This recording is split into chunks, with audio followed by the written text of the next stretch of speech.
चलिए पहाड़ प्रभात की शुरुआत करेंगे जोशीमठ के साथ। तो जोशीमठ में लगातार मुसीबत बढ़ती जा रही है। होटल और घरों में दरारें बढ़ रही है। जिला प्रशासन के सामने बढ़ती दरारें सबसे बड़ी चुनौती बन चुकी है। मलारी इन और माउंट व्यू होटल के ध्वस्तीकरण के साथ साथ कई होटलों को भी गिराया जाएगा। जोशीमठ में हालात सामान्य नहीं है तो वहीं मौसम विभाग की चेतावनी और चिंता की लकीरें खींचने वाली है। मौसम विभाग के मुताबिक आज से पहाड़ी इलाकों में बारिश और बर्फबारी हो सकती है और आज से उत्तरकाशी, चमोली और पिथौरागढ़ में बारिश और बर्फबारी हो सकती है। ऐसे में अगर मौसम बदलता है तो जोशीमठ का संकट और भी बढ़ सकता है। तो ये बड़ा अपडेट है जोशीमठ को लेकर। होटल और घरों में लगातार जो दरारें हैं वो बढ़ती जा रही है, तो दूसरी तरफ ध्वस्तीकरण की कार्रवाई भी जारी है।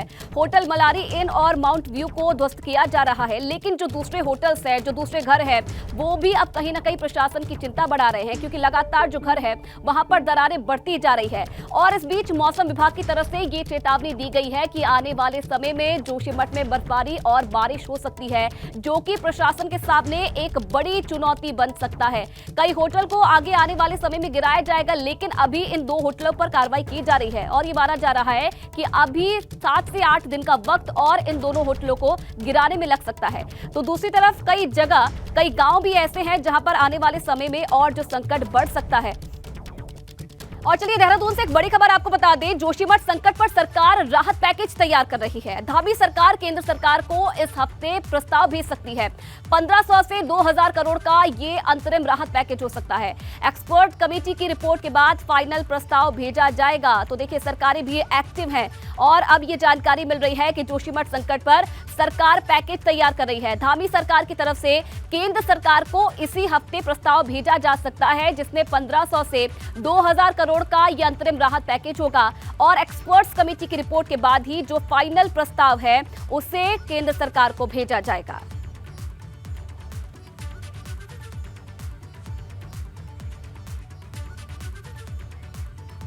तो जोशीमठ पर पल पल का अपडेट देने के लिए ग्राउंड जीरो से हमारे संवाददाता विनोद कुमार लगातार हमारे साथ बने हुए हैं। अपडेट उनसे ले लेते हैं, क्या तस्वीर है जोशीमठ की आज, उनसे देख लेते हैं। विनोद, क्योंकि देखिए ग्राउंड जीरो पर आप मौके पर मौजूद है, आज जो कार्रवाई है वो कहां तक पहुंची है, इसके बारे में अपडेट भी दीजिए, क्योंकि आने वाले समय में मौसम विभाग की तरफ से जैसे चेतावनी जारी की गई है बर्फबारी की, बारिश की, वो कहीं ना कहीं प्रशासन को चुनौती दे सकता है।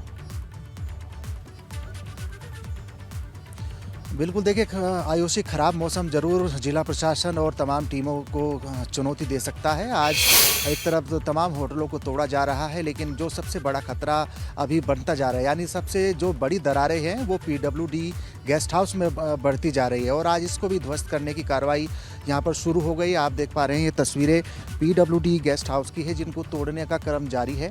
आज से ये कार्रवाई तोड़ने की प्रारंभ हो गई है। आप देख पा रहे हैं कि 2 दिन पहले हमने ही ABP गंगा पर ये तस्वीर इस PWD गेस्ट हाउस की दिखाई थी। दरारें कम थी तब, लेकिन आज दरारें और बढ़ चुकी है और ये मंजर इस तरीके का है कि ये गेस्ट हाउस कभी भी यानी अपने आप ही ढह सकता है और कोई ऐसी अप्रिय घटना ना हो, उससे पहले ही प्रशासन की तरफ से इसको तोड़ने का फैसला लिया गया है। तोड़ने की कार्रवाई शुरू हो गई। आप देख पा रहे हैं कि मजदूरों के माध्यम से जो सुरक्षित चीज़ है, यानी चाहे उसके अंदर दरवाजे हों, खिड़की हो या फिर तमाम ऐसे अन्य प्रकार के जो सामान हैं जिनको सुरक्षित निकाला जा सकता है, उसकी यहाँ पर कोशिश की जा रही है। अभी थोड़ी देर पहले सेना के अधिकारी और सेना के जवानों के माध्यम से भी अलग अलग क्षेत्रों का निरीक्षण किया गया, कहाँ पर ऐसे गेस्ट हाउस है, होटल है, भवन है, ताकि उनको तोड़ने की क्रम जारी हो। क्योंकि चिंता सबसे बड़ी इस बात की है कि 2 होटल यानी मलारी और माउंट व्यू को तोड़ने का क्रम जारी है। 10 से 11 दिन आज हो चुके हैं, लेकिन एक छत ही अब तक टूट पाई है। तो आने वाले लंबा समय उन दोनों होटल को तोड़ने में लग सकता है और ऐसे में 2 होटल और भी हैं, चाहे नागमणि हो और अन्य 2 प्रकार के ऐसे होटल हैं जो वो भी आपस में मिल गए हैं। तो लगातार चुनौती प्रशासन की, SDRF हो, NDRF हो या फिर स्थानीय पुलिस बल हो, सबकी चुनौती यहाँ पर बढ़ती जा रही है। लेकिन आज इस गेस्ट हाउस को भी तोड़ने का जो कार्रवाई है, यानी इसको भी ध्वस्त करने की तैयारी यहाँ पर की जा रही है। और ये जो तस्वीर है आप देख पा रहे हैं कि ये इस हालत में है कि कभी भी ये ढह सकता है और इस तरीके के करीब बहुत से ऐसे भवन हैं जोशीमठ में जो बिल्कुल दरार के कारण उसमें खतरा बढ़ता जा रहा है। और दूसरी अगर बात करें तो मौसम भी बिल्कुल अब चिंता जरूर जिला प्रशासन की बढ़ा सकता है, क्योंकि बारिश और बर्फबारी की चेतावनी मौसम विभाग की ओर से दी गई है। और ऐसे में जब लगातार यानी करीब ऐसे 60 भवन ऐसे हैं जिनमें कल से लेकर अब तक जो दरार उनमें बढ़ी है, यानी संख्या जो भवन की है, होटल की है या फिर तमाम ऐसे होम स्टे गेस्ट हाउस, उनमें संख्या उनकी बढ़ती जा रही है। तो ऐसे में ये ज़रूर मानिए कि एक तरफ जहां लगातार होटल व्यू, माउंट व्यू और मलारी इनको तोड़ने का क्रम जारी है, तो वहीं अब तमाम ऐसे जो जिनसे बिल्कुल विनोद, जिस तरीके से ध्वस्तीकरण की कार्रवाई चल रही है उसमें तेजी लानी होगी प्रशासन को, नहीं तो आगे आने वाले समय में परेशानी भी बढ़ सकती है। बहुत धन्यवाद आपका तमाम तस्वीरें दिखाने के लिए। चलिए आगे बढ़ेंगे। देहरादून से एक बड़ी खबर आपको बता दें, फॉरेस्ट गार्ड परीक्षा की तिथि में बदलाव कर दिया गया है। 22 जनवरी की जगह अब 9 अप्रैल को परीक्षा होगी। उत्तराखंड लोक सेवा आयोग ने यह बड़ा फैसला लिया है। पीसीएस मुख्य परीक्षा की तिथि में भी बदलाव हुआ है और अब 23 से 26 फरवरी तक ये परीक्षा होगी। पहले 28 जनवरी से 31 जनवरी तक परीक्षा होनी थी और पीसीएस मुख्य परीक्षा, ये तमाम वो परीक्षाएं हैं जिनकी तिथियां अब बदल दी गई है। इसमें सबसे पहले शामिल है फॉरेस्ट गार्ड परीक्षा, जिसकी तिथि में बदलाव हुआ है। 22 जनवरी को पहले परीक्षा का आयोजन होना था, लेकिन अब 9 अप्रैल को ये परीक्षा होगी। उत्तराखंड लोक सेवा आयोग की तरफ से ये बड़ा फैसला लिया गया है। और चलिए देहरादून से संवाददाता पंकज उड़ाड़ा इस वक्त लाइव हमारे साथ जुड़े हैं।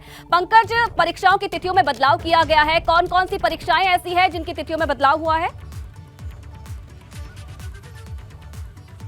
ऐसी देखिए, पटवारी की जो परीक्षा भी हाल ही में हुई थी, उसमें जब पेपर लीक हुआ था लोक सेवा आयोग की, तो उसके बाद तमाम जो छात्र थे, तमाम अभ्यर्थी थे, वो सड़कों पर उतर आए थे और वो लगातार ये मांग कर रहे थे कि जो हाल ही में अगले महीने से जो तमाम परीक्षाएं होने जा रही हैं उनको लोक सेवा आयोग स्थगित करे। इसमें मुख्य रूप से देखा जाए तो पीसीएस मेन परीक्षा इसमें सबसे महत्वपूर्ण थी, जो 28 जनवरी से 31 जनवरी तक होने जा रही थी। उस परीक्षा की तिथि में बदलाव कर दिया गया है। ये परीक्षा अब 23 फरवरी से लेकर 28 फरवरी तक की जाएगी, यानी कि 1 महीने बाद ये परीक्षा होगी। इसमें तमाम चीज़ें बड़ी महत्वपूर्ण रखी गई हैं। इसमें पहली बात यह है कि एक दूसरी अगर परीक्षा की बात आयुषी की जाए तो फॉरेस्ट गार्ड की परीक्षा जो अभी होने वाली थी 22 जनवरी को, उसको 9 अप्रैल को बढ़ा दिया, यानी कि 3 महीने बाद वो परीक्षा होगी। इस तरह से 4 परीक्षाओं में बदलाव हुआ है। जो पटवारी की परीक्षा जो 8 जनवरी को हुई थी, उसमें पेपर लीक हुआ था, उस परीक्षा को अब 12 फरवरी को कराया जाएगा और उसके साथ साथ 12 फरवरी को जो लेखाकार की परीक्षा होनी थी, सहायक लेखाकार की, उसको अब 19 फरवरी को किया जाए। इस तरह 4 परीक्षाओं में तिथियों में बदलाव किया गया है। और यही नहीं बल्कि अब अगर दूसरी तमाम चीज़ें देखे जाएं तो अब लोक सेवा आयोग बहुत महत्वपूर्ण आयोग में कदम उठाने जा रहा है। चाहे इंटरनल की बात करें, चाहे हम एक्सटर्नल बात करें, तमाम ऐसी महत्वपूर्ण चीज़ें हैं जो नकल विरोधी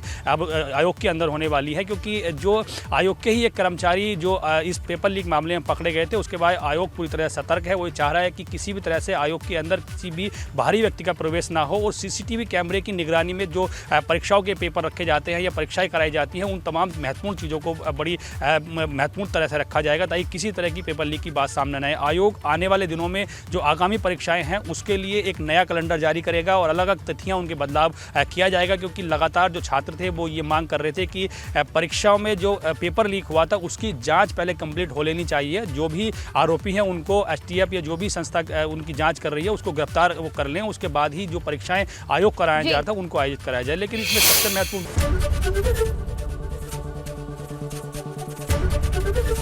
एबीपी गंगा, खबर आपकी, जुबान आपकी।